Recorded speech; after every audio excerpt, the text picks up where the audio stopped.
I think we can all agree that the first season or two of the NPFL had its moments, its ups, its downs, its excitement, and here we are. I think 5+ seasons later in the NPFL, and they just announced their schedule and their roster, and there's a lot of cool stuff to talk about and changes and anglers joining and anglers leaving, and then it's definitely excited to dig into the 2026 season, of the NPFL, and thought who better to bring in to talk about the NPFL than probably one of the loudest mouth faces of the league. But what's up, Luke Dunkin? I represent all those things. I think You resemble those remarks. definitely resemble those remarks, and I don't know. Fat Cap might have a louder mouth than me at times, especially with his infectious laugh that he pulls off. Mm-hmm. But yeah, man, I'm excited to be here, and I'm excited for 2026. I told you before we went live, some of the names on the roster, some things have been a surprise to me. They've kept us in the dark on a little bit of it, and it's going to be a big year. This will be our 6th season, which is, as you mentioned there in the intro, a lot of ups, a lot of downs. It's been a roller coaster since the beginning. I've been with the guys since the fall of 2020, sitting right here, as a matter of fact, and what I refer to as the low budget live bar and grill. We kind of roadmap this thing. Brad Fuller and Paul Benson came to my house and they showed me this master plan. Wanted to know, would I be a part of it? I'm like, let's go. And man, it has been a ride. And man, I have to start this by saying how proud I am to see full field with some anglers maybe being added beyond that 130 mark, kind of kicking that around a little bit from what they said in their press release this week. And it's a pretty cool position to be in. Yeah, absolutely. So welcome to HellaBass Live on a Tuesday special. We kind of got a Thanksgiving crunch week, kids sports, birthdays, things. So we're going Tuesday. Hopefully we're not stepping on anybody's toes live tonight. So we're presented as always by Arsenal Fishing and boosted by Powerhouse Lithium, and excited to kind of talk shop, talk fishing, talk about the league and all things. I think one of the things, I think kind of alluded to, like, I think everybody, rewind 6 years ago when they first announced the NPFL, right? There's been a lot of leagues and a lot of tournaments that have been announced. And I think even if you go back and listen to like 6 months when the announcement came out before you sat down with the team, right? I think there was some podcasts you're like, I think you were skeptical. I think that's a fair way to say it. Like, absolutely. Like, just like many people, like, there's a lot of things that come up, right? I don't even remember the names of some of them, but like we've had a bunch of big promises from leagues that have, and team series and all kinds of things that end up being one and dones or none and dones. And the MPFL seems like they have found their place and they're kind of growing, and it's exciting to see that.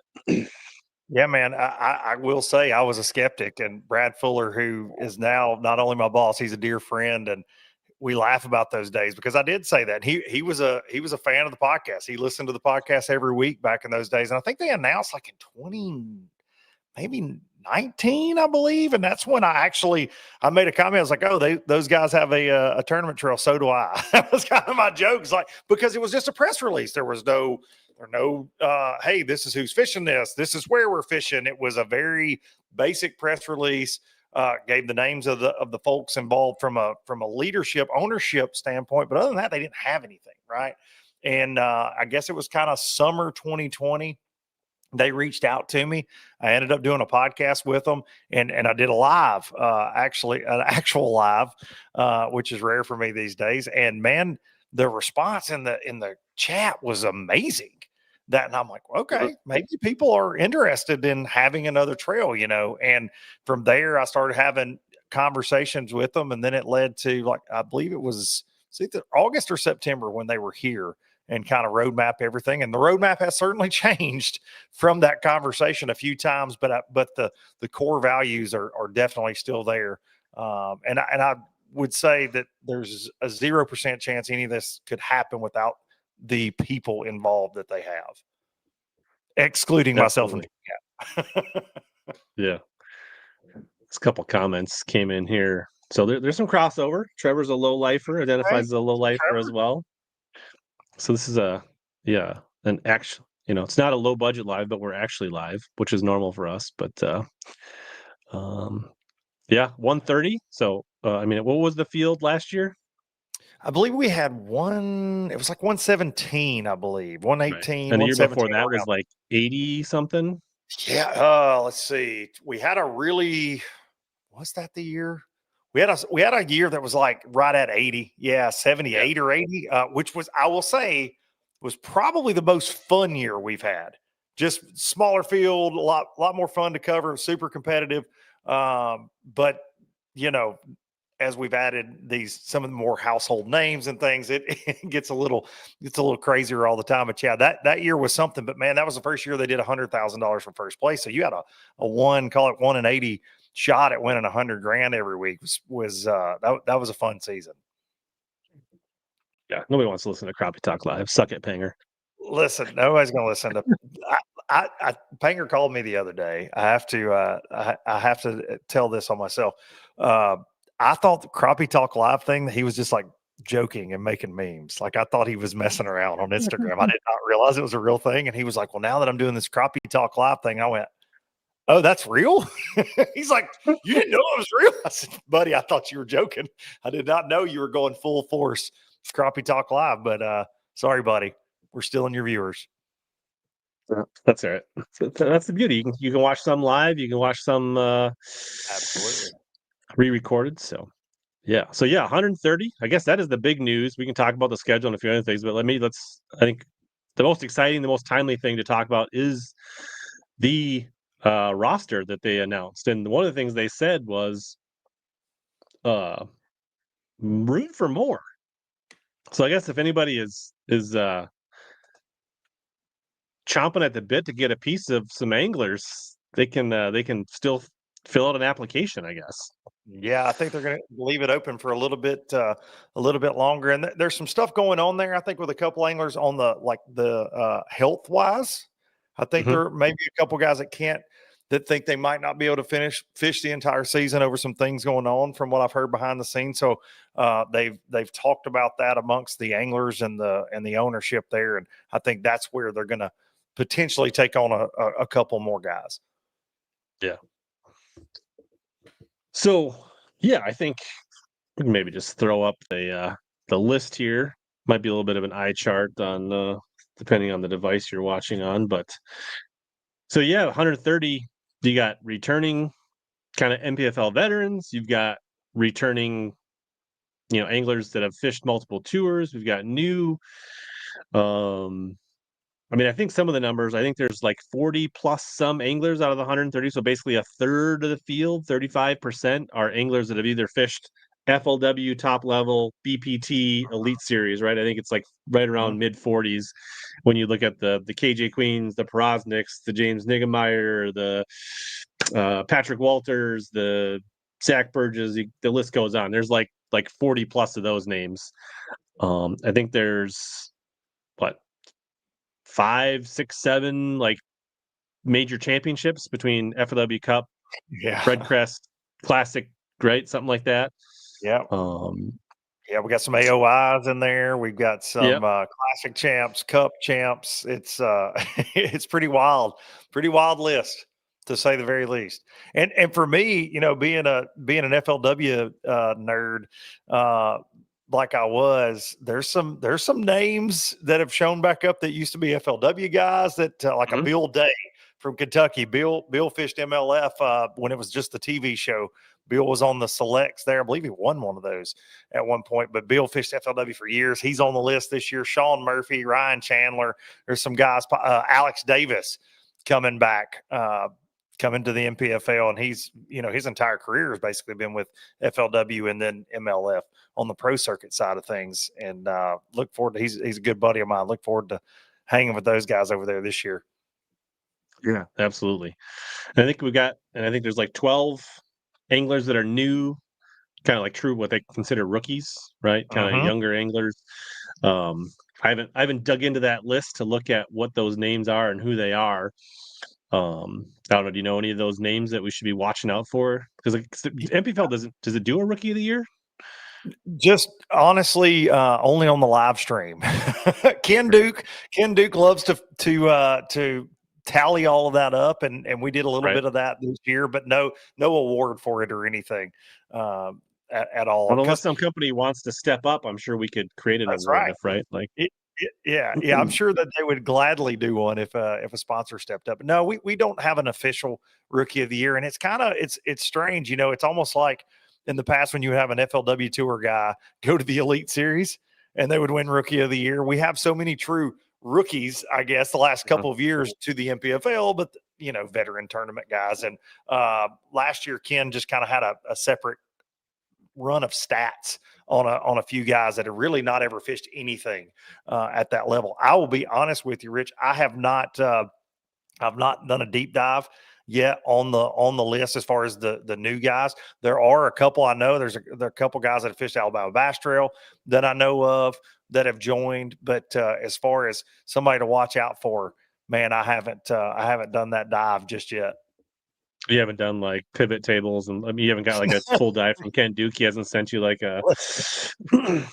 I am shocked that I haven't received that from Ken yet. To be fair, Ken normally he lives in my inbox, okay, and he is way more organized than I will ever be in life.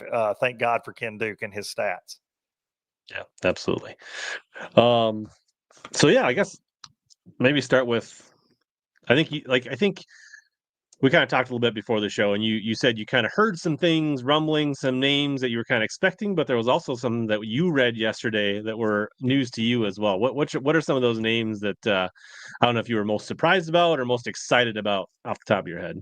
Well, for me, it was surprised and excited all at the same time about one name in particular, and that's Rick Clunn. That one, Mhm.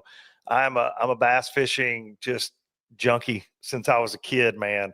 And I mean, my goodness, if you've kept up with this sport for 30 plus years like I have, Rick Clunn, always going to be one of my guys, always going to be just a legend. He was one of my dad's fishing heroes, and you weren't anything if you weren't Rick Clunn to my dad. And so when I saw that, you know, we had the big pomp and circumstance with him retiring, right? Like there was this big Yep. send off, and to see him there was surprising to me for a number of reasons. And this fall, I talk bass fishing a ton. Obviously, working for Alabama Bass Trail, working for NPFL, and this fall I've been hunting a lot. I did add the Logan Parks Insane High School College tournament there a couple weeks ago, and I did that with the NPFL's production crew. But we've not talked a lot of shop Mhm. as an NPFL team, to be honest. So I did not know the Clunn thing was happening. I had seen some angler list, as we were growing. We had shared that internally a couple times. I was excited about a lot of anglers, but the Clunn one really stopped me in my tracks yesterday. And Fat Cat, I immediately said, bro, Rick freaking Clunn. And both of us, we went back and forth about that for a while, man. That is, it's just really cool. It was almost, we added David Fritz, a couple years ago. Fritz fished with us for 2 seasons. That was wild to me as the 12-year-old kid that was a fan of the old FLW tour growing up and the Fritz Blitz, right during that mid 90s time frame. Having David around was super cool. So Rick being there, it's going to be special, man. Yeah, right on. But yeah, Jim Lopez is calling a crankbait win for Clunn right now. So he's I'm here for that. I I am think here for that. I mean they were pretty careful the way they worded it when you're right. The Rick Clunn's final season on the elites, they said I'm stepping down from the elites, right? I don't think he used the word retire, right? And he fished Right. some opens last year. And I think, a non-tech league with a 6 event schedule that's spaced out probably fits his, where he's at in his career and as an angler. So, I could see, and yeah, I could see him cutting some checks and making some noise and getting on live a couple times for sure. That, we had Biffle on live this year when we were out there at Eufaula, Oklahoma, when it was all flooded and 9 feet high and red mud. And we got to watch Tommy Biffle flip bushes, man. Like I'm hoping for that kind of Clunn experience. I want a Clunn Right. cranking a square bill, throwing a spinner bait around, just textbook Rick Clunn tournament next season. So where do you think the best fit for Rick Clunn on the schedule is then? Where would you like if you had to circle one for the Clun watch? What would it be? Wright Patman in Texas, I think would Mhm. be one that you could see. Rick, we've been there a couple times with the league, and super cool fishery. It's small. It does fish a little small, but man, it just a shallow water. I don't see it getting one any other way other than on the bank. That time of year when we're going there, we're going in April again. And we've been there a couple times that same time of year, so I could see there. But his last big win was in Florida, so we kicked things off at the Harris Chain. He's probably forgotten more about the Harris Chain than most of us will ever know. He's been there a few times, so maybe you see him there as well. Yeah, absolutely. Yeah, and I guess a couple things to jump out. Like we got Worldwide Watson and Onum, right? So we got a couple of, do we call them larger than life personalities Yeah, joining. pray for me. Yeah, I've got Watson, Matt Robertson, and Fat Cat to deal with all in the all in the same year, and Swindle. You got those three. It's Yeah, spells a disaster in the making, to be fair. right. And I guess I know one thing, like Onum, obviously, Rabbit Robertson live streamed, and he had pretty good viewership on his YouTube channel. Mhm.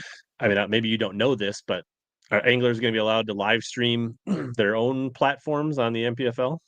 I do not know that. I would Okay. assume yes, unless they are. I would think if they have a live camera, maybe that I don't Right. know how that would Yeah, I line would I out. would But assume, yeah, I would that's the way Bass used to operate, is like you can do it as long as there's not a live camera in your boat. I would So, say that we are definitely for that. yeah. If Brad Fuller was sitting here, I would say he'd be like, absolutely, they can do that. Now if you sign I a thought that was silly. major TV deal over the winter, then that could probably change, but, Yeah, I I'm don't guessing see that that. I Maybe, think fingers that crossed. from the Bassmaster side was pushed on them by FS1, I'm guessing, or Fox, but I Yeah, I would think agree, so. seems kinda silly, but yeah. What's up, Rusty? So, yeah, I think those would be fun to watch. I think one name for me, like Wesley Gore, right?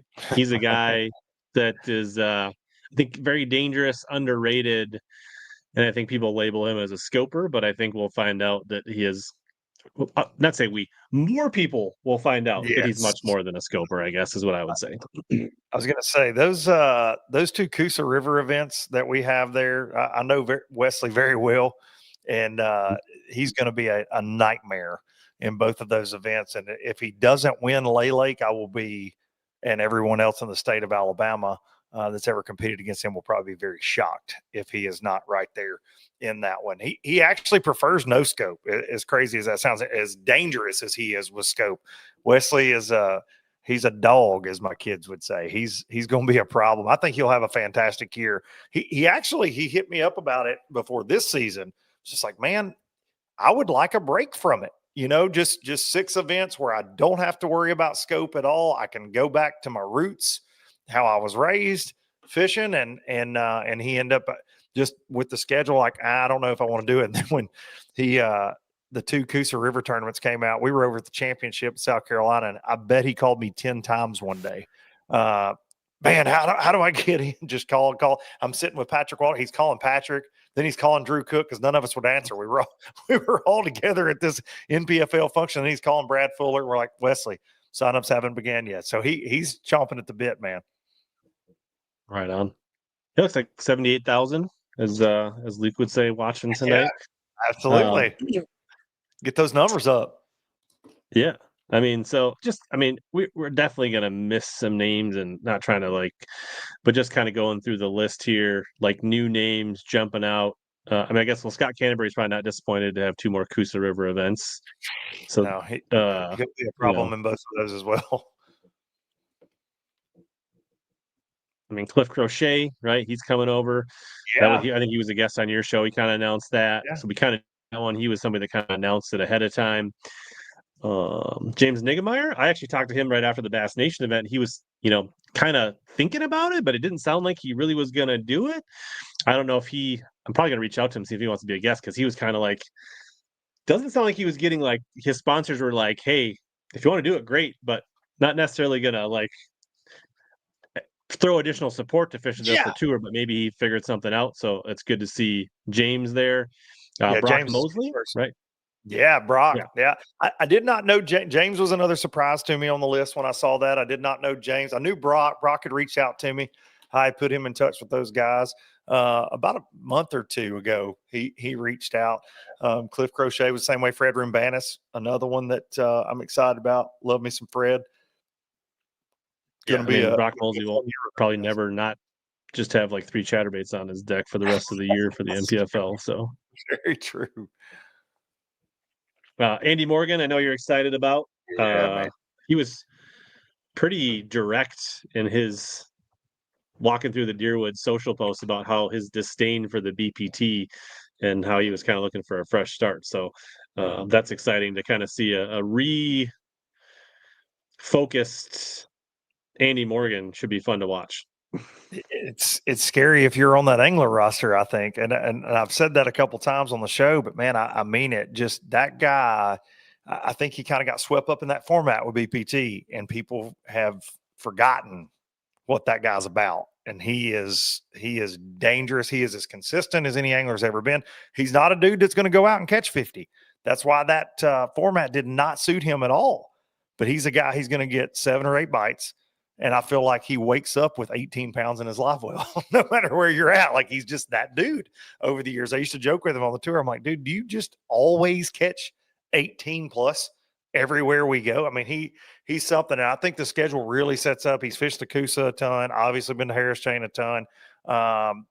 We'll see on the northern swing, but he's one of my picks right now for AOI before the thing starts. He's just, that guy is super consistent. And like you said, rejuvenated. We saw that with Russ Lane this year, right? He got that fire lit again. So I think Andy could be dangerous next year. Yeah, and pretty sure Andy Morgan was not cut. He chose Yeah, to he leave, chose. right? Yeah, he So he chose. was fed up with wasn't working for him, wasn't happy, gonna pay a similar entry fee, move over. So yeah, it wasn't like he was not having any success. He just wasn't really happy there. So that's kind of interesting. Um,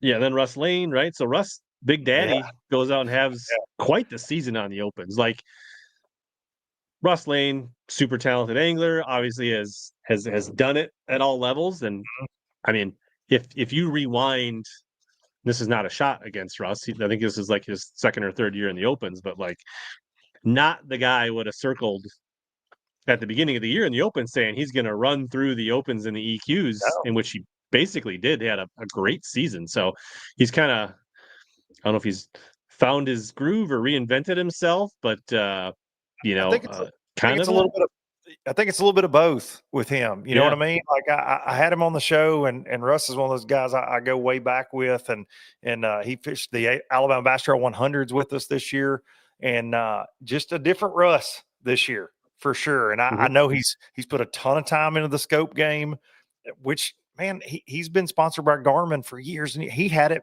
before any of these young guys. And I think his philosophy is, what's my excuse? Like I had to get better with it, and he did. And man, he's put the work in, and he is. Yeah. But to be fair, what you said, not a guy would have circled at the first of the year with that roster in the opens, and he ends up finishing second to Fisher and I in the EQ AOI race. Yeah. Jonathan Kelly. So I think he failed to make requalification on the elites, joining the NPFL. Younger guy, Hanselmania. Yeah, See, that he's a guy that like I feel like right. I guess he also didn't requalify, but like, is this? I mean, I look at Ray as a guy that was surprised didn't make more ripples in the Elite Series. I mean, he's had some nice tournaments, but like I thought those first couple of years he was gonna make a lot more noise, and maybe this new kind of restart, maybe we see like a Russ Lane type year out of Ray Hanselman. That wouldn't surprise me at all. No, not in the least. And that guy has always been just a nightmare. You know what I mean? Especially in the Texas stuff. We saw the year, what was it, 3 Toyota series. I mean, he's obviously very talented, but I'm with you. Did not make the splash on the elites that I ever really thought he would, and I think that anybody that ever fished against him thought he would. So really, I don't know Ray that well. There's a lot of these guys coming over that I don't know that I'm really looking forward to covering, getting to know a little better. Ray's certainly one of those guys, and you got a Texas lake on there. It's not one of those deep Texas lakes. It's right on the Arkansas Texas line there in Texarkana, right, Patman? But you do have a Texas zip code on the schedule, so you'll probably be very dangerous there, I would say. Yeah. Boom Boom, you talked about him. I think he came on your show. Kind of similar story to Morgan. You know, never. I think he said he never cashed a regular season check. Yeah, didn't really enjoy life over there. He seems really excited, so that's going to be exciting to watch him.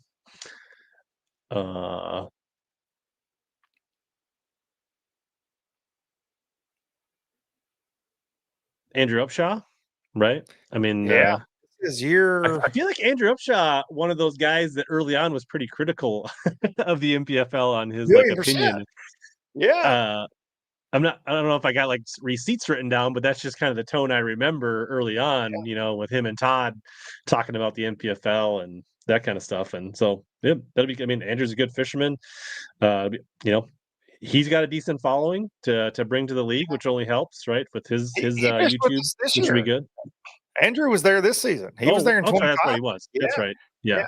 He showed up over he there. was yeah, okay, yeah. All right. He had a good one we had him on live at the St. Lawrence River. He had a good one up there. But he was critical, and I remind him of that all the time, but so was I, so. Yeah, I mean, as long as you can admit it, right? Like, you're allowed to change your mind on things, $1,000,000%. Just because you didn't like Brussels sprouts when you were 12 and you like roasted Brussels sprouts when you get old, you know, I mean, like you can adapt, you can change.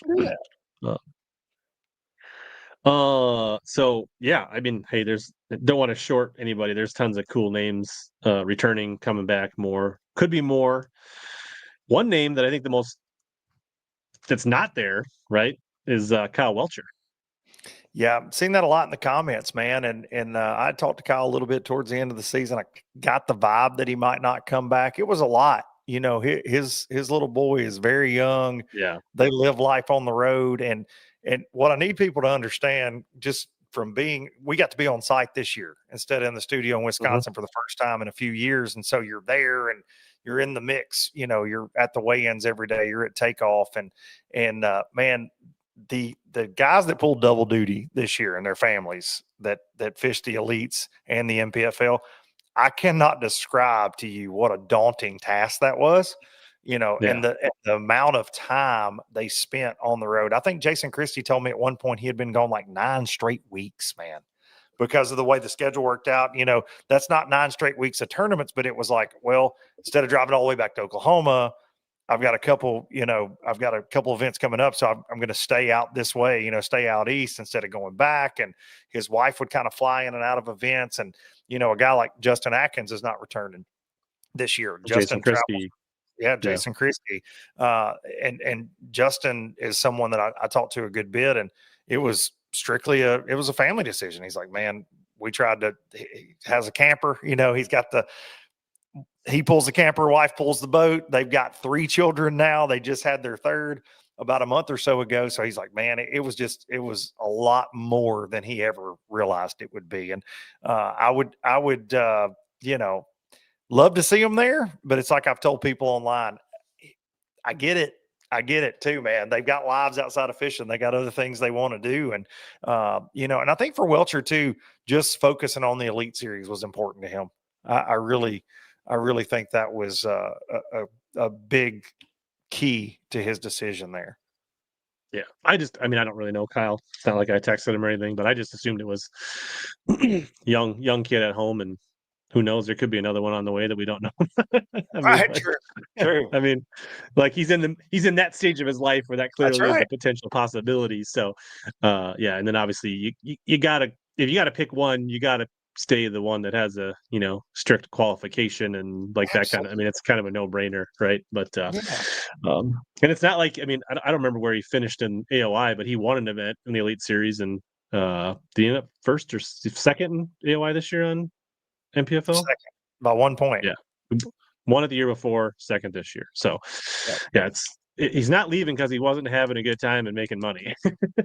That's for sure. And I think when you win AOI, you get your entry fees paid for the following season. Sure. That's the reward there. So, if he wins AOI, he probably comes out and is stressed out about adding 6 more events to his schedule again next year because you're playing with house money at that point. That probably impacts that decision a little bit too. That's another thing. It's over 30 grand to fish. That's not just a couple bucks there.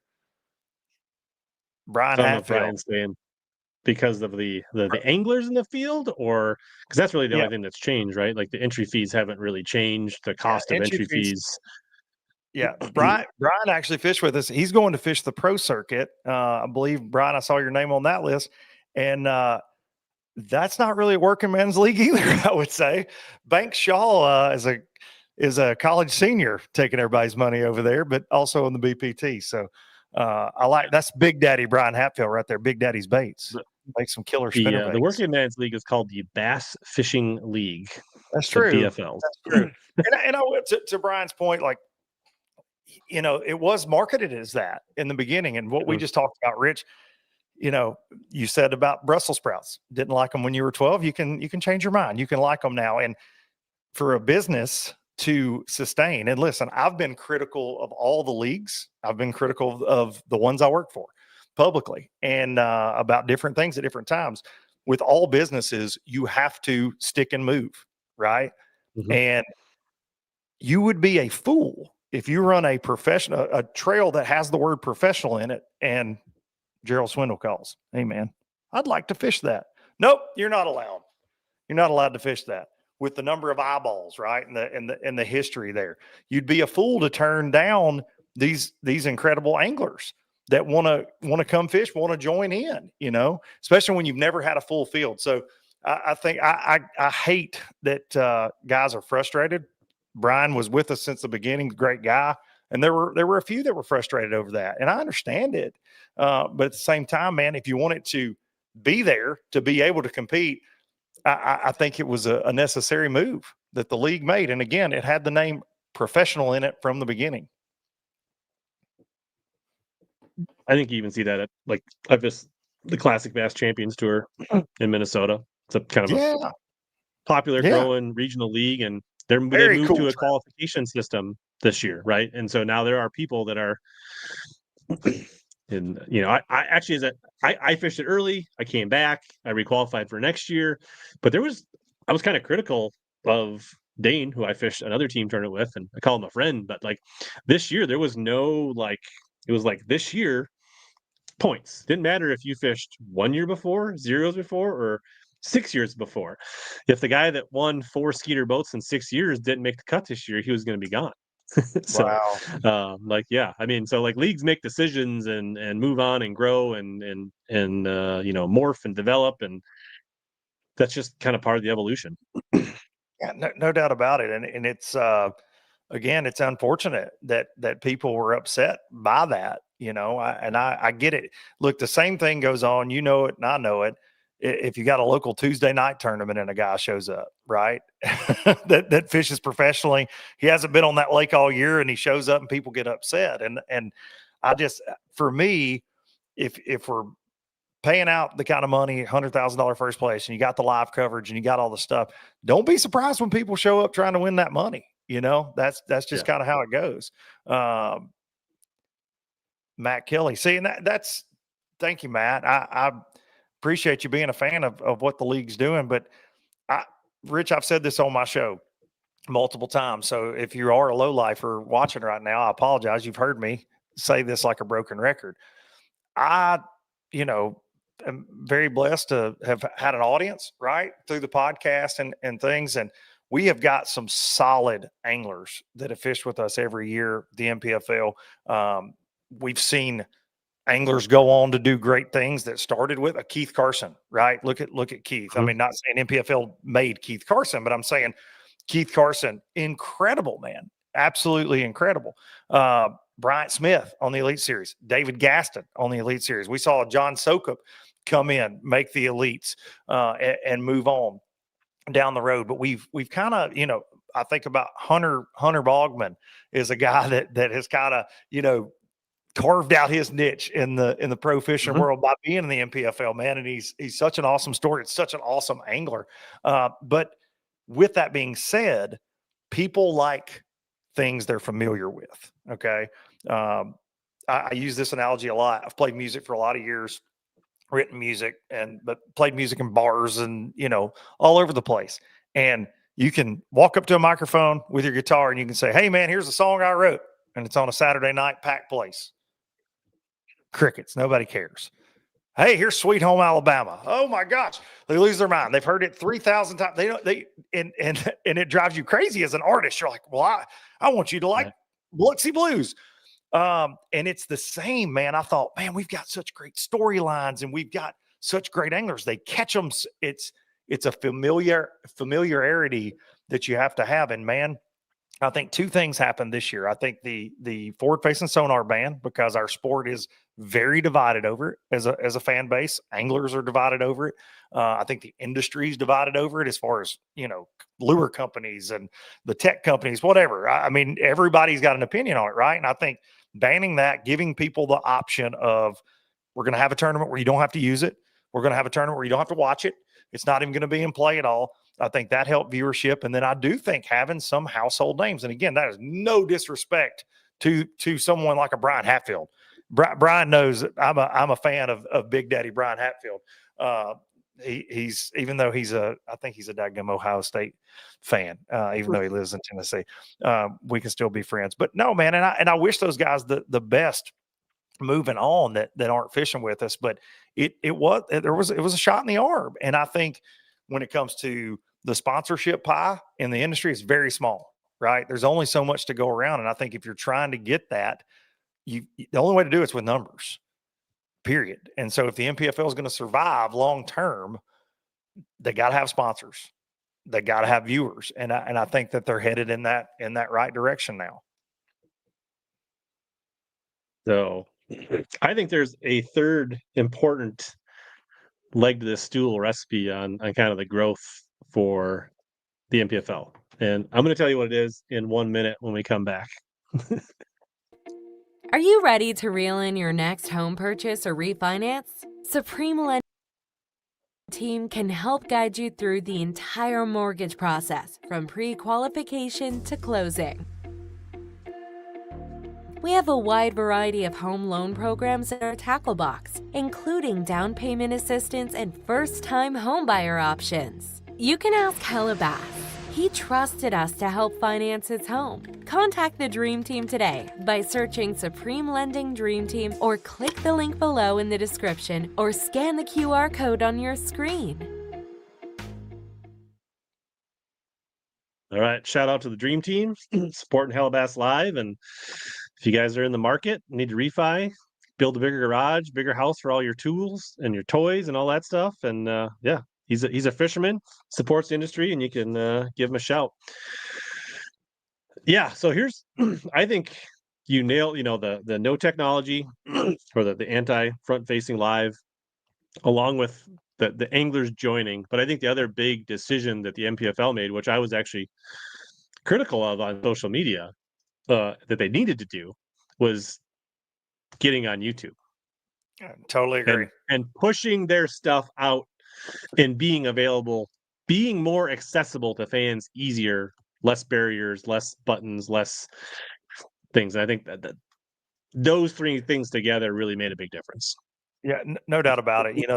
They made a big production switch this year. They invested in their own production company. We certainly had our hiccups at times, but we got Mike Alton working for us, producing now. He's former, Bassmaster, was pre-Elite Series, the top 100. Classic Pattern guy? Yeah, classic Patterns. Mikey Alton. Shout out to Mike. Great dude, very talented individual. But the move to YouTube was huge. It was pretty convoluted at times how we tried to get the live stream to people. I saw the comments a lot of times from folks like yourself, Rich, on the how difficult it was to watch, and we just need to be on YouTube. You just need to be able to click one thing, and there's bass fishing. Who would have thought that that could have brought more attention? And man, bass fishing is such a community too. Like, look what you do with live and what I've done on podcasts. People like to get in the chat. They like to talk and cut up. And I have seen that, when I've got to dip, take a break and go in the control room and they've got all the, the feed up on YouTube. It's awesome how many folks get in there and chat it up during a 5-hour broadcast. Yeah. And I think just literally every smartphone comes with the YouTube app on it. I just don't think you can overlook that. And they've got the notifications figured out. And there's not hardly a smart TV that doesn't have the YouTube button on the remote. Your Roku has the button on the remote. I mean, it makes it so easy. And the other thing that can't be overlooked is that YouTube has a growth algorithm reach component to it, like nobody else does. So that if people watch it and watch similar things, it's going to give you your shot to get in front of them. And if you have a good product that people like, it'll keep showing it to more people. It's just all there is to it. There's other platforms don't have that. Yeah, I'm with you, and I love the availability. Like you said, the fact that my wife thinks it's pretty cool, that you can just watch it on the Roku on the TV, and just put it up there and have it in the background. She probably mutes it so she doesn't have to hear me, I imagine, but she does think that's it's easy. I think that's what most people do, to be honest. But I do not blame anyone for doing that. Just don't tell my bosses that you mute it. Say, man, if we didn't have those commentators, we would not watch. I got kids to feed over here, Rich. Yeah. Actually, MJ commented earlier, said that he thinks that you and Fat Cat do a good job of balancing and letting the anglers breathe and talk and sometimes just let the fishing happen versus having to talk all the time. So thank you for that, man. That is something that I'll be honest, we have always strived to do. It's not about us. We try to add what we can add at times. We certainly try not to get in trouble because he and I Fat Cat and I like to have a good time. Sometimes we'll go down rabbit holes and we can be goofballs, that's for sure. But no, it's about the anglers. The anglers are the only reason we get to do what we get to do. And, we try to lay back. And I tell people all the time, there's the number one thing I see, and I'm fortunate to do a lot of live coverage, but if you ever add somebody in a seat next to you that doesn't do live coverage, they think if there's dead space, just dead air, they got to say something. Say something.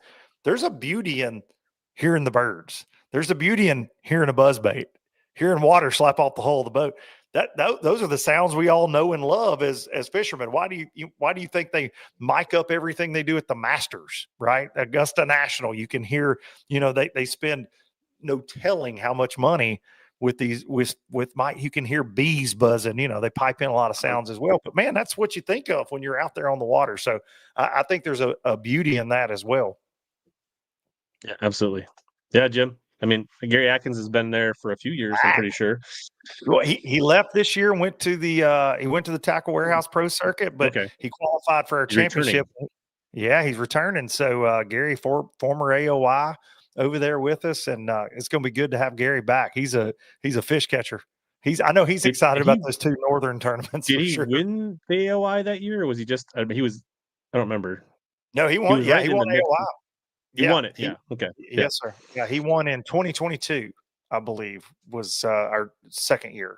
He won AOI. Yeah, Gary's been around. I actually drew Gary in 2014 in a Bass Nation Northern Regional on Lake Monroe in Indiana. And that's when the nation still had very much the team format, right? Where Minnesota sends their 10 or 12 guys, and it was the boater like draw, right? Even whether you went as a boater or as a non-boater, you got your 4 hours to run the trolling motor, and there was a team component, right? Whereas like the total team weights for Minnesota versus Wisconsin versus Illinois, right? And there was a pretty healthy rivalry between Minnesota and Wisconsin at the team level. Like who's going to win the boat, who's going to win the big check to split up. And he literally had a stopwatch for his 4 hours to the Can imagine. I mean, she was like Hey, bud, you got 13 minutes left before it's back. Like he's like, Guarantee he's a he very was very intense dude. precise, and Yeah. we, I mean, we got along, but there was both of us wanted to do well, and we both, yeah, it wasn't as cordial as some anglers and laid back. It was definitely a little more like intense. Oh And yeah. no, yeah. But it was funny. We ended up tying that day. Like we both had. No. Neither one of us had a great day. We both stayed in contention. That was actually the first year I made my first national championship. But on a tough lake, it was a yeah. And you knew he was like there. He meant business for himself and for his team, and yeah. So he's a veteran angler. He's very good. He won, I think, the Northern Regional 1 or 2 years later on Vermilion. So yeah, good angler. Yeah, he's an intense dude though. You are he's all business all the time. Like Yeah, Gary he's is super intense. got old school for sure. Big time. Brian's working on changing his username.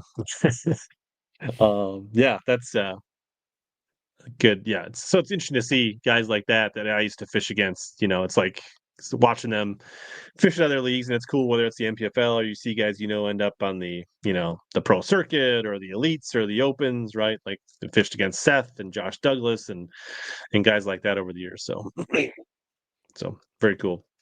Lot of good anglers come from your part of the world. That is for sure, man. Yeah, interesting for as little short time we get to fish. Sometimes but the good thing is we get a lot of bites, right? You fished up in Wisconsin when they had the Oh yeah. production up there. Like Yeah. it's a good place to build confidence and learn techniques because you're going to get a lot of response. No doubt. I've been to Minnesota one time with my buddy Kyle Wood. Shout out to old Hmm. Crush City Kyle Wood now. He used to be Kyle Lumber over there at FLW, but Hmm. back in the day, he took me up to some of those small little gyms one time in the fall. And man, you do get to swing a lot. It's a good time. They're angry sometimes.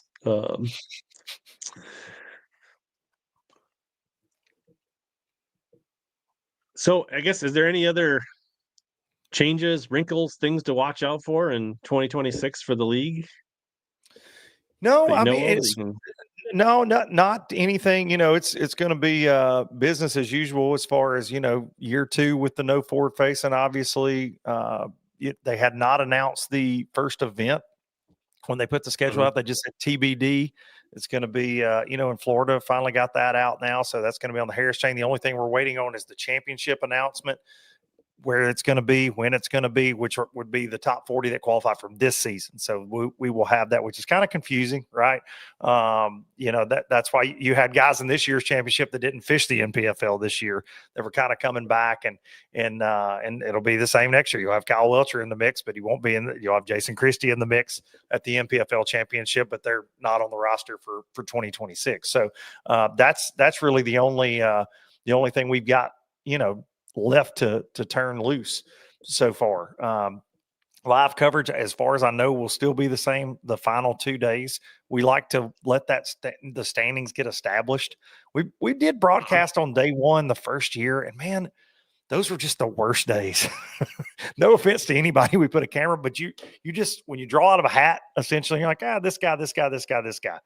Sometimes you nail it, sometimes you don't. It can make for a very long first day, and I think folks, they crave that first day. I see that a ton in the comments.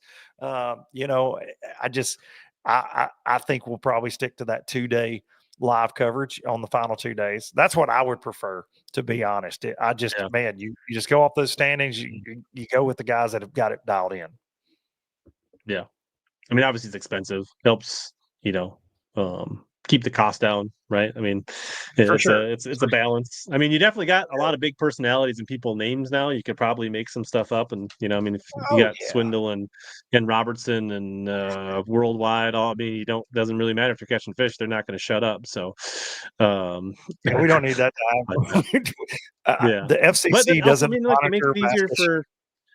for balancing all the things you do. One less day of travel and production and live, Well, and so I mean, it's I'm there for the first day regardless. So if we go live, I would be in the seat. But yeah, for me, it was just honestly, it was a struggle. We only did it the first year, and it is certainly a struggle at times. But I mean, sometimes it can be a struggle when you just go off the top 5 in the standings. The wheels can fall off for those 5 every now and then. It would be nice to have 30 cameras out there, so you're just constantly getting to see somebody that's absolutely catching them. Yeah, absolutely. But and I think in the end, sometimes there's too much live. Sometimes I think. I mean, That's I, exactly what I was fixing to say. uh, you know, uh, there's a reason, and you can still put together a highlight package, and if some of those anglers are going to go live or they're going to have recap videos, there's more reason to go back and watch some of that stuff. So Yeah. I don't think everything needs to be live all the time. Even as somebody that goes live a lot, I don't think everything needs to be on live all the time. Well, I think Bass, and I've talked to Zona about this a good bit. When it first started, it was a couple hours here, and then they would take a break, and they'd come back and maybe do 2 hours in the afternoon. I think it was truly 4 hours total, and then all of a sudden you go from blast off to weigh in now. Bass, I mean, they do a ton of coverage. We're still right at 5 hours of coverage, but it gets to a point, man. Like you said, there's a lot of live fishing to watch. That's a lot of live, and I miss the days of a produced recap. I miss that, man. It's what I grew up on. It's what so many of us grew up on, and I think there's a place for that in today's world. We talked a little bit at the way people consume things now. It's short form, right? Mhm. I don't have time to watch 5 hours of live fishing. Sometimes when I'm driving, I prop it up and I'm kind of halfway listening. If I'm on a long drive, that's the only time I really get to, take it in. It's just tough for me to do. And I also have ADD. It's hard for me to sit still. You should see I'm like a caged rat in the studio most of the time, commentating 5 hours of live fishing. It can be tough some days. I mean, it's nice to throw on the garage TV or throw it on. That's the nice thing about the YouTube, right? Is like you can throw it on a TV, you can throw it on a tab. It's easy to put up and let it go, and you can then use your phone and do other things and work. And Yes. so I think that's also the beauty of getting a lot of like just kind of not necessarily engaged viewership tuned in. Whereas I feel like when you got to like log into an app, and whether it's MFL Live or whether it was the old fixed TV or like on like Yeah. it occupies the screen, and you're I can still put on my TV, but then I got to stream it. So then I'm occupying a tablet or a laptop to then cast it to it, and it's just like it'd be interesting if somebody tried to pull it off, but I think you'd have to do it in a very timely fashion, right? And Yeah, I think have to be quick. Yeah, have to be quick. I think NPFL, there's enough breathing room between events to do it. Whereas I feel like, the Bassmaster does so many back-to-backs. I think it would be tough for them because they'd be dropping it right on top of the next event, or or you'd be 2 events behind by the time you roll it out. It would be interesting to see, like you say, like, hey, let's not put our resources into streaming the first day, but if we had that budget because of sponsorship money to do something, would we be better off rolling out a 45-minute polished, edited, well done with a story video edit that comes out between tournaments? Yeah, well, or even something that goes up the evening of the first event, right? If you could put it together that quick, I mean that's a lot of pressure on our production team. But we're out on the water. We got Tanner and Travis Lyons, Twin Visuals.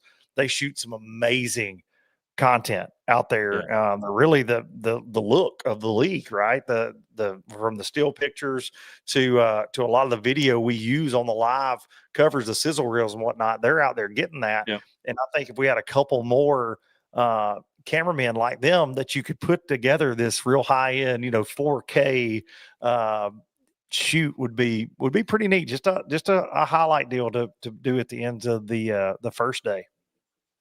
I will say that is one thing that MLF does a good job, is knocking out daily recap videos. Yes, I agree. Normally that's what I watch to know what's going on.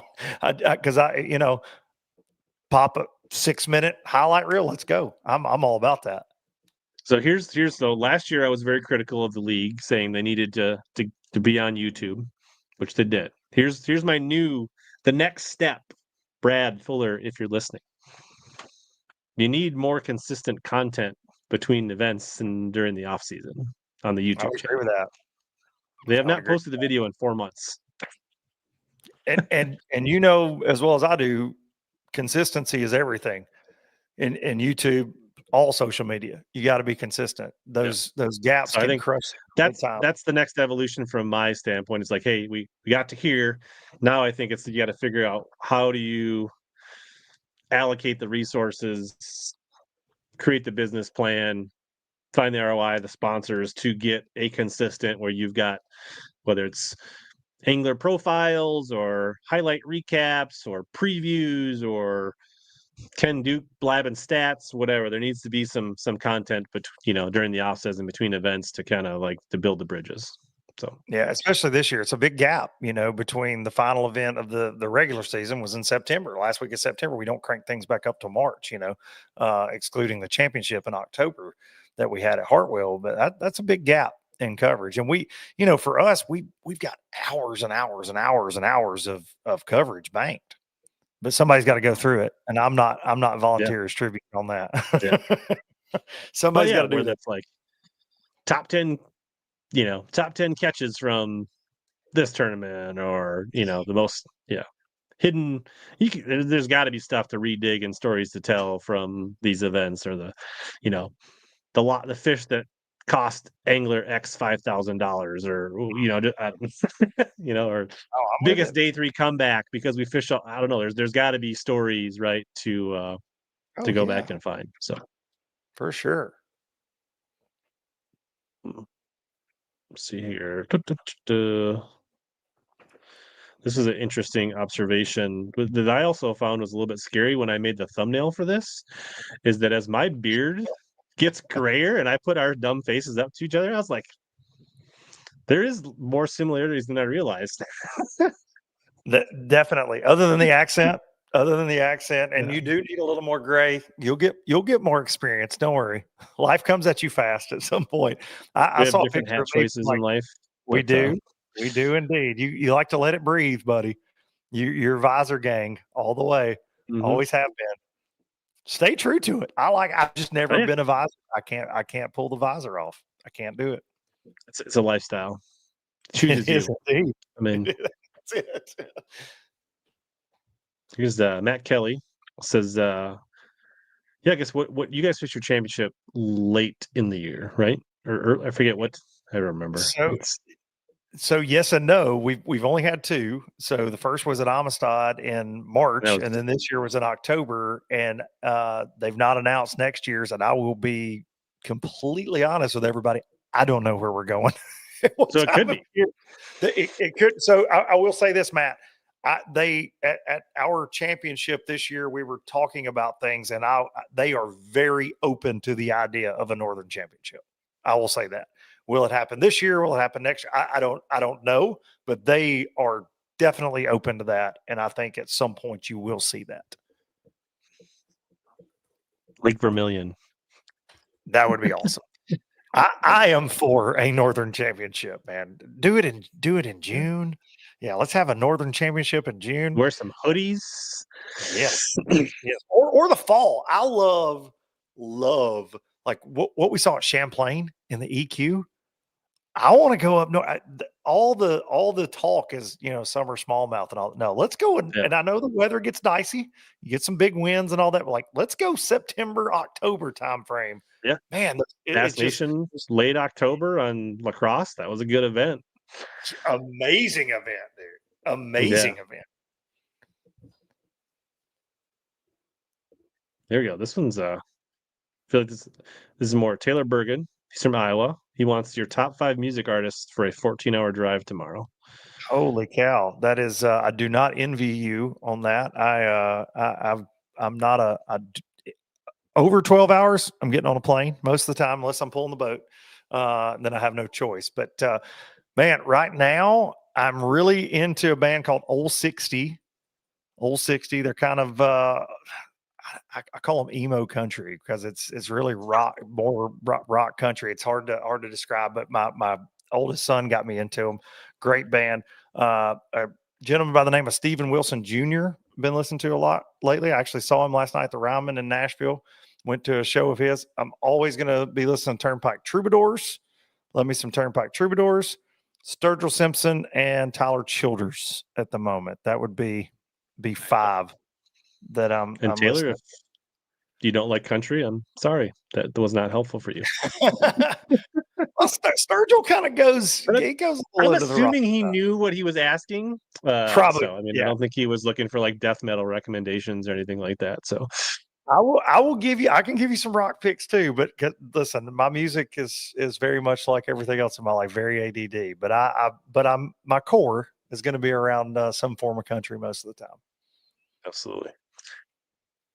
So, we kind of talked about the league next year. What's anything new? You got any more irons you're throwing in the fire for 2026? Like, are you running for like office anywhere or? Man, no, I avoid politics at all costs. That's for dang sure. Yeah, a lot of irons in the fire, buddy. So this past year, I've been gone.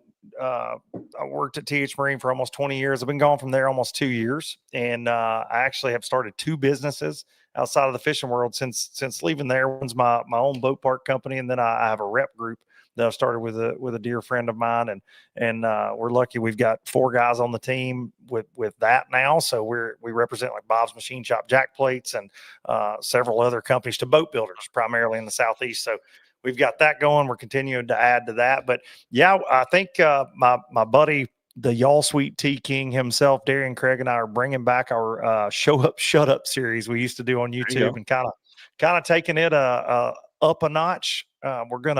We're gonna kick that off here pretty soon. So looking forward to doing that. So that's one thing. I'm looking very hard at the Boats and Pros series I used to do. I want to bring that back. Got to make that happen again. It's finding the time to do these things, but those are 2 things in 2026 that I am definitely trying to add to the very stacked plate at this point.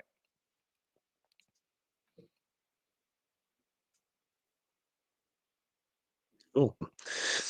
And obviously, the Classic's coming back to Knoxville. Yeah, baby. So, any early scoop tea on any parties in Knoxville? Yeah, there'll definitely be a big one. There'll be a low budget live party for sure. We will be doing the thing again this year. Same the owner of the venue that we played last time we were there, the Heel. He reached out to me that it was very cool. He reached out the day that it was announced, and he said, "Hey, he has actually bought another venue. It's on the same street. That's a more of a private venue. It's got a great stage, sound system, great bar, the whole 9, and we're going to be there." He calls it Ayers Hall, so we'll be at Ayers Hall that night, and the Fat Rascals will be in full effect with my buddy from Turnpike Troubadours playing guitar. We'll have some other special guests working on a lot for that night. I hope it's our biggest one yet, man.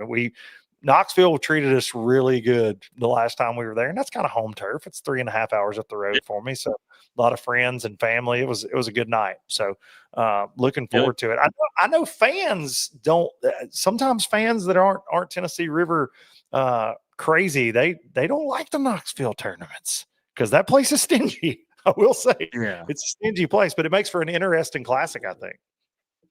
no, for sure. I mean, everything about Knoxville for the Classic is awesome, except for maybe the weights, right? Yeah, like fishing. Yeah. If you're hoping for big weights and 20, 30, 25, that's Knoxville's not it. But you're typically going to have a tight Classic, and there's going to be intrigue and stories and movement up and down. But yeah, just the way the setup. I say like I've been to the last 3 or 4, and Knoxville was my first one, and it was the best setup from an expo standpoint to being able to do it all in. Knoxville has scooters. It's a pretty decent town to walk around in. You're right on the campus. Yeah. There's just a lot of cool stuff. So I'm planning on making it part of my schedule. I haven't figured it all out, but I look forward to going back there again. The Hill was a fun venue, but it got very full very fast, and I don't know what was going on upstairs in that bar, but it wasn't what was going on downstairs. And no. You had worlds colliding that night, Rich. You had It a was lot of frat bros and sorority girls, and you had lowlifers, and it was a wild, eclectic mix of people, to put it lightly. and BTLers. I mean, like there was. Oh yeah. There were, well, that's one thing I'll say that's very cool about what we get to do. Is we do tend to support each other, right? And one of the coolest things for me is Panger and I guess you can consider it competitors. I know Mark Jeffries used to. he and I have had some interesting conversations over the years, but Matt's always one of the first people to show up every single year when I do the live at the Classic, and he stays for the entire thing. And I've always respected that about Matt, and guys like yourself. We've always been very supportive. I see you in the chat, always see you in the comments over the years, man. And it means a lot, but our industry is so small that there's no sense in than it being the opposite of that, right? Where people are at each other's throats. That's for sure. So, and the Classic, it's just a good time, man. It's where you actually get to see everybody outside of online. From fans to guys like yourselves, like, oh, there's Rich. I feel like I run into you every year at the expo, and since you started coming. Absolutely. It's yeah, I don't know. It's underrated. Like, I don't know. I mean, if you're looking, I mean, yeah, you see so many people and meet people, see old friends. Yeah, I don't know. It's just a good time. Like, and then you can buy swim baits and spend tackle and do all that kind of stuff too. So Yeah, I hurt myself this year. I'm not. I'm going to leave my wallet in the truck. I'm staying away from Tato and KGB, Phony Frog, all of those guys. They're not those getting tackle craft painted tattos are hard to resist. beautiful. Oh, so you're still doing the ABT next year as well? That's still on the. Yeah, still doing ABT, which is such a fun gig for me because just grew up fishing against so many of the folks that fish those, and then you get to see these up and comers as well. We've got Lucas Lindsay was right there in the points race all year in the opens, kind of slipped a little bit in the EQs. He's an ABT guy. Fisher and I, of course, won the EQ AOI at 19 years old. He and his dad have fished the ABT the last couple of years, been very competitive. They won an ABT last 2 years ago. And then with the ABT 100s, pros are allowed to fish. You can't have two pros in the boat, but a pro can fish with his buddy. And so those are just those are a lot of fun, man. There's only 3 of those, but a lot of dear friends fish those, and they're super competitive and just a good time. And we talked about a lot of live coverage. We do live coverage in those. I actually get to take the Express out though and be on the water in those events. So that's a little different than sitting behind the mic in the studio, because you're actually watching it go down for 5 hours out there running around. And got an iPad. We got locations of like 50 teams. So you run around chasing folks and chasing a story. It's a good time. It's way different than what I get to do for NPFL. But yeah, I'll be back doing that. I pull double duty at those. Get to MC the weigh-ins, and that's something I'd never really done until a couple of years ago when Miss K reached out to me. And man, I enjoy that so much more than I ever realized I would. It's just you get to be there for those moments when somebody's life changes. Like this year at our championship, they give away $50,000, and you see what that number does to somebody when the weight pops up there, and you get to feel that emotion. Man, it's such a cool job. Yeah. You got to work on your catchphrases, so you can be more like your buddy Dave. And listen, Dave's the catchphrase king, dude. Dave is unrivaled in catchphrases. Dave has his own style. He does. Yeah.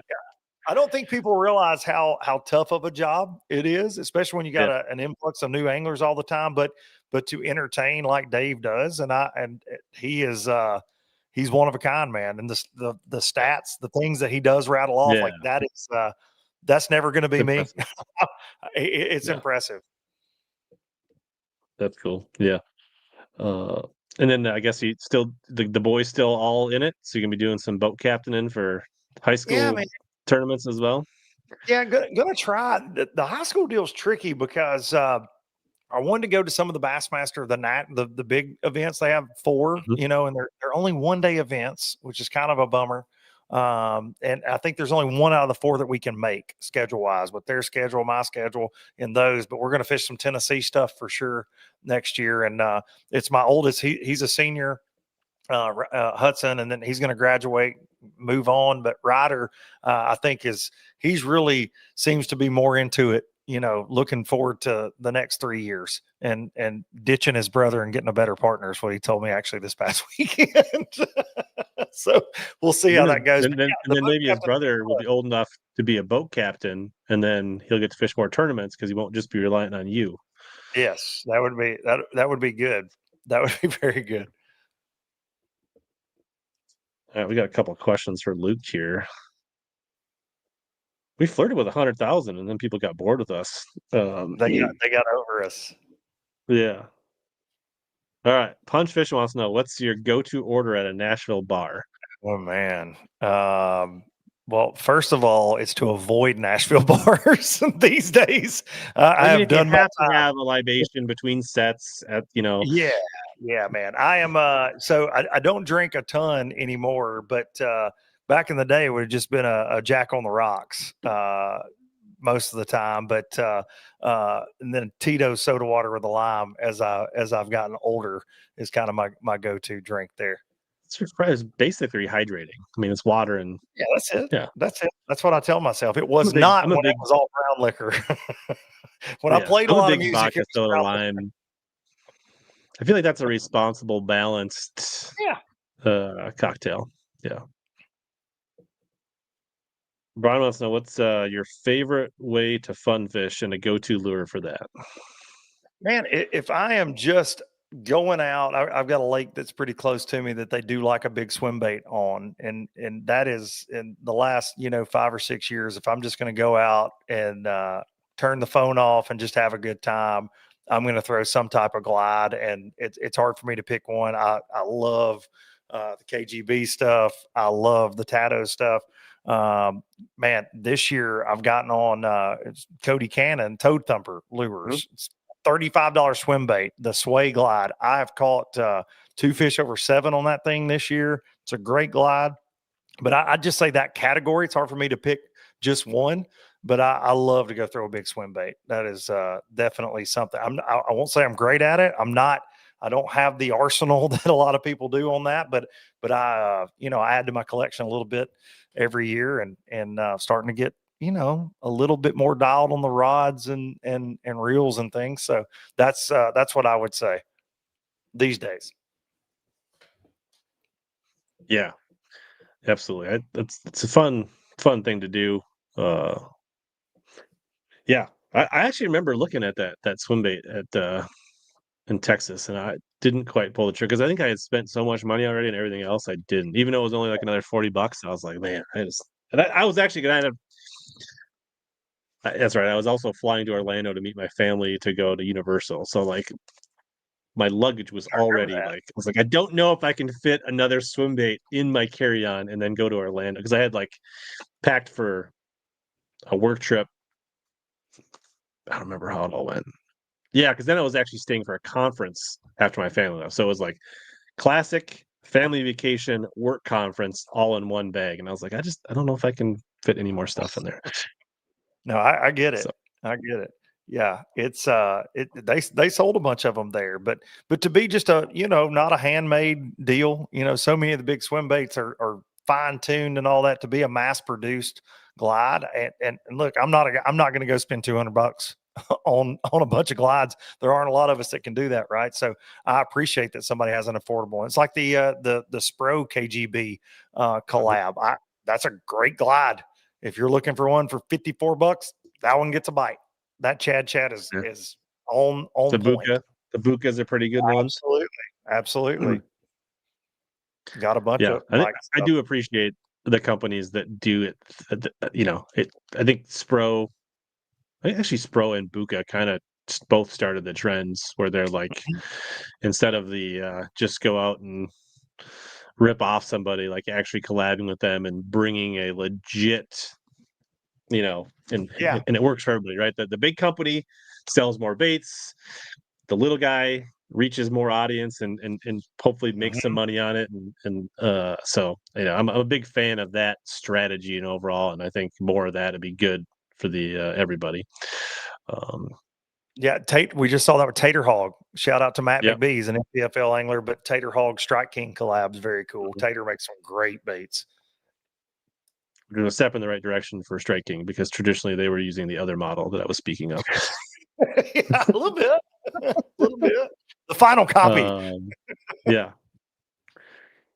I have not tried the Berkeley Chop Block. Came out so late in the year.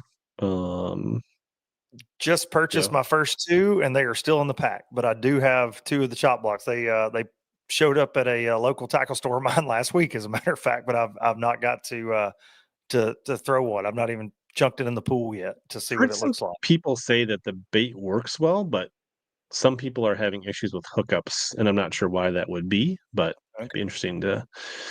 The missile roboworm is a good one. The spunk shads for sure. It's another good example of doing it the right way.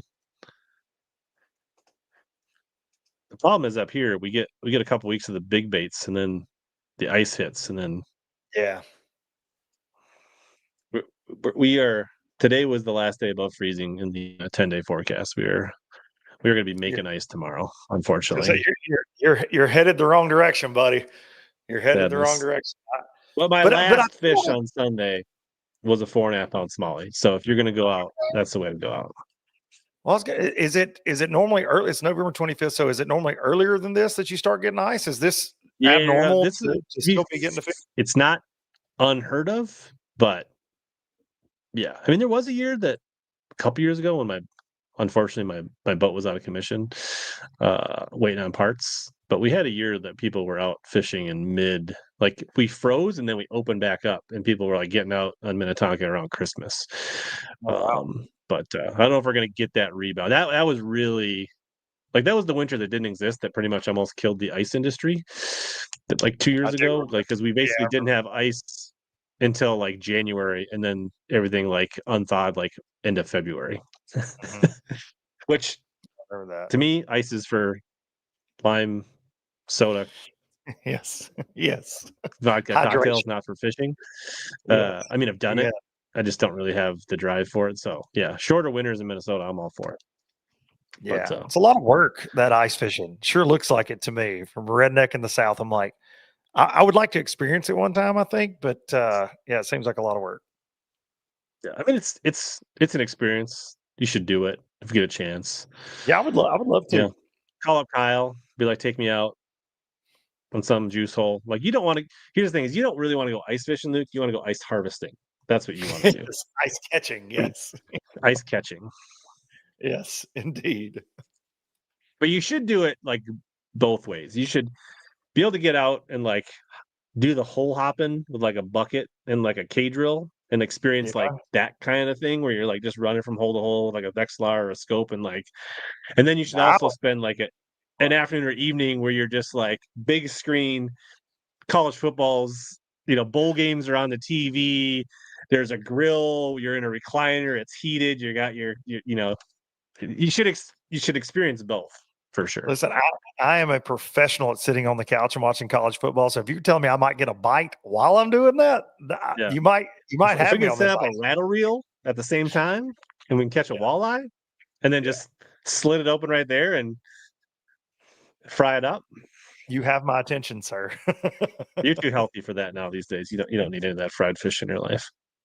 Oh, I'm trying. I'm trying these days, but we're coming up on the week. We're coming up on the week of where all that goes to out the window. Coming up on the next couple days of gluttony. I think Thanksgiving is my favorite holiday for sure, because what I like, it's about family and friends and food without all the strings attached. There's not the stress of the presents and the obligations and, oh, they bought me this and I didn't get this, or, oh, they sent cards, and it's like, it's to me, it's the most pure, and it's my favorite holiday. It's really about getting together and fellowship and friends and football. It's been my favorite since I was a kid, and my kids seem to enjoy it as well. And we deer hunt a ton down here this week is normally prime time, right? And it kind of coincides with our firearm season opening. And so, when I was growing up, you're always out of school the week of Thanksgiving. So my dad would take vacation, and like, Thanksgiving is, the dinner was planned around what time we'd be back from the woods and things like that. My mom knew, hey, we're going to do it at this time. But my uncles and cousins, like everybody hunted. That was always, it was always really, really special for that. And it's the same for me and my boys now. We're in the woods. They're out of school this week. I always, try to have as little work obligation as I can the week of Thanksgiving. And, we'll start really tomorrow. We finally got some cooler weather coming in. So we'll start tomorrow hunting a good bit this week. Yeah. Yeah. Now you got Black Friday, cyber deals at your favorite retailers to add to the mix on, there's something about a good, I'm going to give you my go-to leftover like concoction, and then I want to hear yours. Okay. I mean, this is what people really came here for. So I like to take. I know people hate turkey, but I feel like I make a good smoked turkey. And if it's, sometimes Mima's old dry roasted desert turkey can be rough, but a well-made turkey I think can be very good. So I like sliced smoked turkey, sliced up, and then like a good like sourdough bread, toasted, and then my spread is goat cheese. Dude, we just became best friends.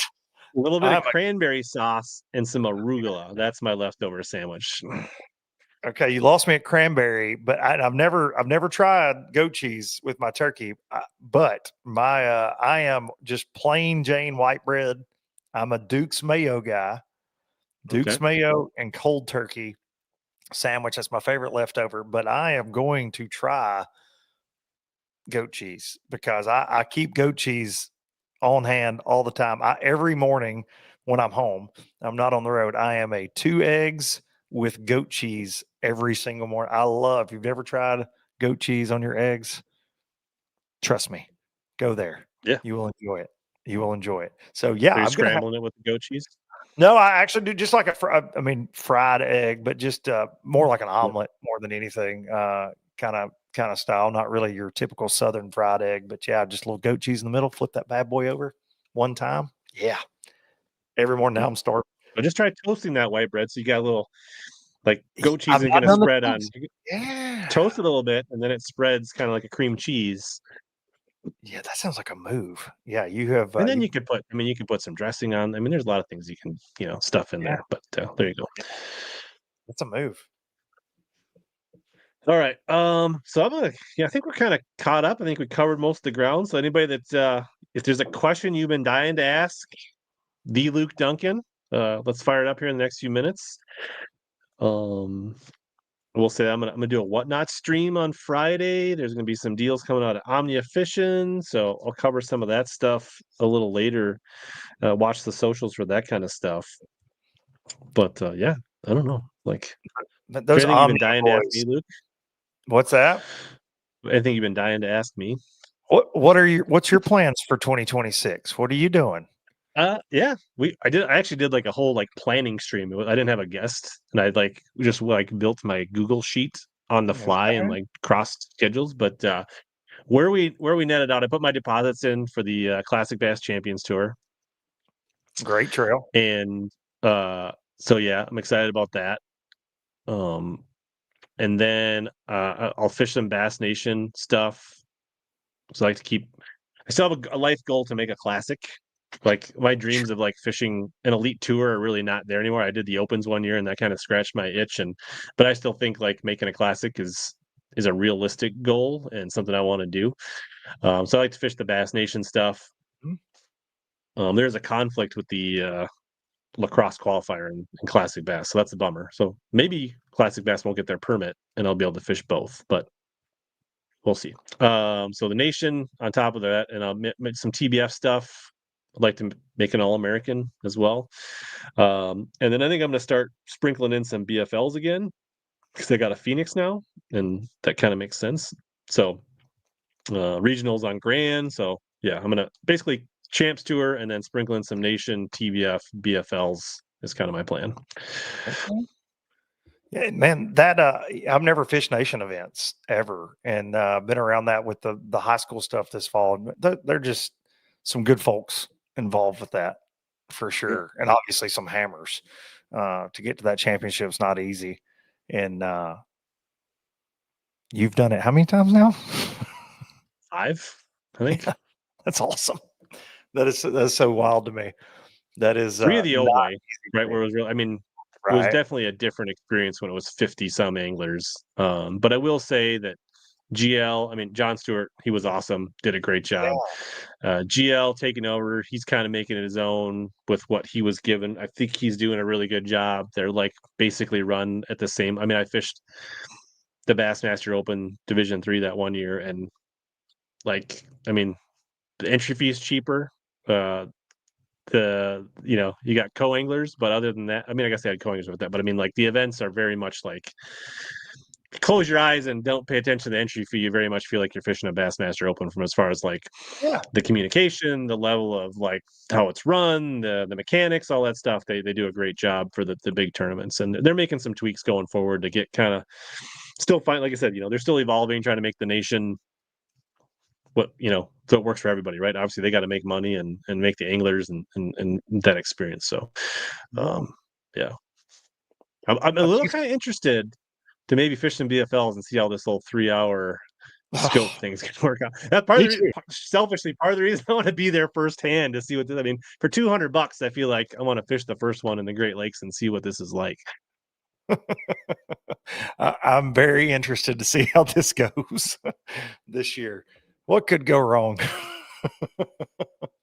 What could go wrong? Yeah, it's I don't hate the rule. I just think it's gonna be an interesting one to police, I think. Yeah. We did get a few more questions for Luke here. Actually, one of them's older. I just forgot it. So Luke, Jig Squad, shout out to Kuda, says, what does your preparation look like for getting ready for being an informed announcer on the NPFL feeds?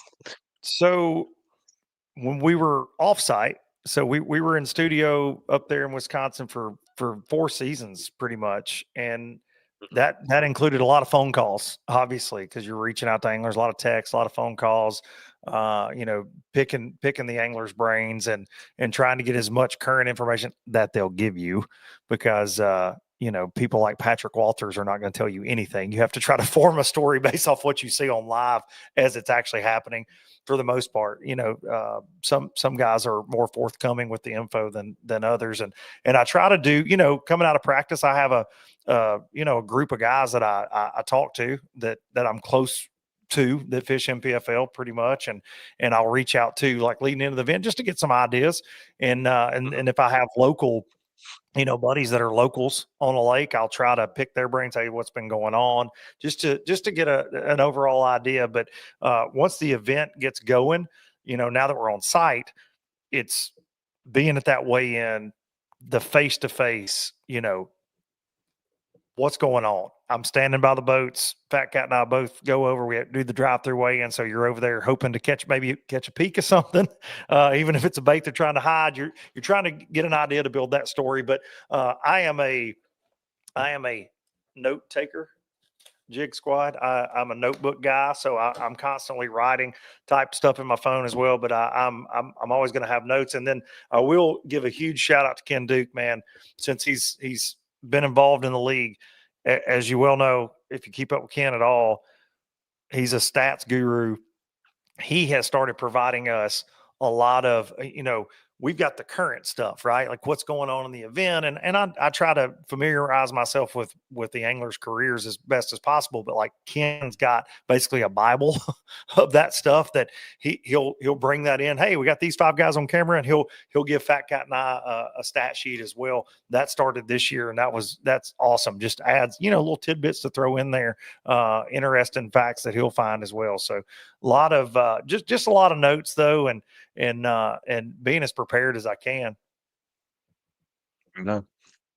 So speaking of that, Frank, a Canadian friend, is there any nerves before a broadcast? Yeah, man. I don't get nervous a ton speaking in front of people. I've been kind of fortunate my dad was the same way. I've kind of got that in my DNA, but there's something about when they go, all right, 1 minute to live, countdown starts. Fat Cat and I, we're not on camera, right? A ton, 3-4 times a day, but the intro and the outro is all you. It's on you. You're trying to set up the story, and it's pretty intense. I mean, I will say both of us, we Fat Cat and I, we always do a fist bump right before we go live, and here we go. You kind of take a deep breath, but there's definitely some nerves, and it's the same way with, I'd say even with ABT weigh-in, there's a little bit of, it's on you, it's on your shoulders. They're fixing to turn the thing over to you, and it's the same way when I play music. There's just that little bit of butterflies that you're going to get in your stomach, and I that's a good thing, to be a little anxious before you start, keep you on your toes a little bit. But yeah, there's some nerves for sure. But once the first, I'd say 10 minutes are over of the show, then you're cooking. And then it's just talking about bass fishing. Yeah. And watching guys that are really like, good at it. Right before blast off, and it's the same kind of little anticipation. Yeah. Oh yeah, for sure. Definitely that same emotion. You get fired up, man. When they start calling boat numbers, like, all right, it's time. There's a little, there's a mix of emotions there, but yeah, there's definitely some nerves. Frank K. Bates is a big My fan. Man. Thank you, sir. Well, I'm assuming that's one of your kids' burners accounts or something, but anyways. Probably. No, they would never tell me that. They would never tell me that from a burner account. Trust me. They would be trashing me in the comments. Critical Gravy says, do you miss biscuits and gravy? Or are you still partaking? Or I'm not partaking right now. I do love biscuits and gravy. I will say, though, even being a Southerner, I do not eat biscuits. Even when I'm out of control with my diet, I don't eat biscuits and gravy a ton, but it is a very guilty pleasure of mine. I do like biscuits and gravy, and I do miss not having those. I know Crank Cave Baits. See that name popping around over the years. Yeah. Thanks, Brian. Yeah, thanks, Brian. Let me check the last few comments here, but yeah. So any you said, I think you're doing some hunting. Any big animals on the trail cams you're excited about? Well, there was a really nice one, and my oldest son, was able to take that one Saturday morning on the first day of rifle. 15 minutes into legal shooting time, so that didn't last long. And we do have a couple more. Yeah, we pretty fortunate this year. Got some nice deer hanging around. So I've not taken a buck since 2023. I'm a guide now, Rich. When it comes to these kids, that's pretty much where all my time, energy, and effort goes to. I feel like is they shoot way more deer than I do these days, and bigger deer than I ever was around when I was their age. My dad was selfish when it came to deer. He's like, here, you go over here. You're probably not going to see anything, but go sit in the stand. This is part of the process of you learning and earning and growing. Well, you watch me. You go over there, put in your time. Right. I'm going to shoot this big buck, and you'll be better for it and learning. And it'd be like, hey, come over here and help me drag this thing to the truck. I got those. You needed a couple years on the JV stands before you get to sit in a varsity stand. Like exactly. My youngest, he's 14, and he shot his first buck, I guess 3 years ago, and it was bigger than any buck that I probably saw for the first 15 years I deer hunted. And I'm like, this is, but I will say deer hunting nationwide is a lot better. People are more selective on bucks. There's a lot more big bucks around. And my kids, we shot a ton of deer when I was younger, and buck we shouldn't have shot and things like that. And you learn more about deer management as you get older. And there's a huge emphasis on that on social media and YouTube stuff. My kids watching, man, it's sometimes a really nice buck will walk out, and I'll be sitting with my son, my youngest in particular. He's like, yeah, I'm not gonna shoot that deer. I'm like, what? It drives me nuts, man. I'm like, dude, that's a really nice mature buck. He's like, yeah, I'm gonna pass that one, Dad. I'm gonna wait on this bigger one. So You're like, when I was your age, I would have pushed you out of the stand to get a shot of that deer. yeah, we actually I'll leave you with this one. We were on the muzzleloader season here about 2 weeks ago, and this, I mean, really nice deer. It was a 7 point. We had not seen this deer on camera. Walks out in the field, and I'm sitting with my 14-year-old, and I'm looking at this thing through binoculars, and it's a hoss, man. And I'm like, hey, that's a shooter. You need to shoot that deer. And he's like, nah. He won't even pick the gun up to like put it on the gun rest. And I'm like, what are you talking about? And I hand him the binoculars. I'm like, look at the deer. And it was actually the 8 point that his brother ended up taking this past weekend. He goes, no, I'm waiting on that deer. And I said, look, man, I'm telling you, that deer is bigger than you think. And we're kind of whisper arguing as this deer's in a field. And I said, hand me the muzzleloader. He goes, his eyes get big. He goes, what? I said, hand me the muzzleloader. And he's like, are you going to shoot? I said, yes, I'm going to. Then he realized, oh, okay, dad knows this is serious. And then he gets the gun up, the deer starts to get out of the field, and he missed it, which the deer's still around. We're still getting him on camera. But anyways, just because he wouldn't listen to his old man, he did not get to take that deer because he rushed the shot a little bit. But anyways, he was like, yeah, I'm not, no big deal. I'm like, here, hand me the gun. Hand me the gun. He realized it was serious. So anyways, man, looking forward to that. I hope everybody has a great Thanksgiving. And thanks for putting up with Rich and I tonight. Thank you for having me, man. It's been a long time coming. Sooner the second time. Yeah, absolutely. Thanks for your time. Everybody be safe. Be good. Put your grudges aside. Enjoy your family. This is not the time to be bringing up old stuff and holding grudges. And appreciate your time with your family and your friends, whoever you spend time with this weekend. And everybody be good. Have good holidays, and we should be back next week. And I'm sure there'll be a low budget live, probably not live, coming out next week as well. Probably not live. All right, everybody good. Yep. Happy Thanksgiving. And as always, here to help you guys catch more big bass and suck less.